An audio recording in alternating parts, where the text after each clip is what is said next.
నమస్తే friends. Qatar airlines Gulf యుద్ధం సమయంలో కూడా ఖతార్కు కావాల్సిన అన్ని నిత్యావసర సరుకుల్ని సరఫరా అయితే చేసింది. టాపిక్లోకి వెళ్తే గల్ఫ్ దేశాల్లో ఉన్న యుద్ధ వాతావరణ పరిస్థితుల్లో కూడా ఖతార్ ఎయిర్లైన్స్ ఖతార్ దేశానికి కావాల్సిన అన్ని నిత్యావసర సరుకుల్ని అయితే సరఫరా చేసింది. మార్చి 1 నుంచి ఇప్పటి వరకు ఖతార్ ఎయిర్వేస్ దాదాపు 300 టన్నుల నిత్యావసర సరుకులు ఇండియా, పాకిస్తాన్, ఆస్ట్రేలియా, ఇతర యూరప్ కంట్రీల నుంచి ఖతార్కు చేర్చడం అయితే జరిగింది. ఇందులో మందులు, చిన్నపిల్లల పాలు, తాజా మాంసము, చేపలు, పండ్లు, కూరగాయలు, వైద్య పరికరాలు అయితే ఉన్నాయి.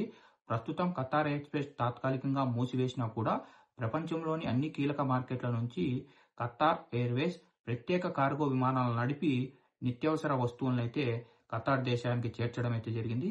సాధారణ ప్యాసింజర్ విమానాలను కూడా కార్గో విమానాలుగా మార్చి నిత్యావసర వస్తువుల్ని త్వరగా మరియు సురక్షితంగా ఖతార్ ఎయిర్వేస్ చేర్చడం అయితే జరిగింది. దీంతో ఖతార్‌లో నివసిస్తున్న ప్రజలకు ఇంకా ప్రవాసులకు నిత్యావసర వస్తువుల కొరత అయితే ఏర్పడలేదు.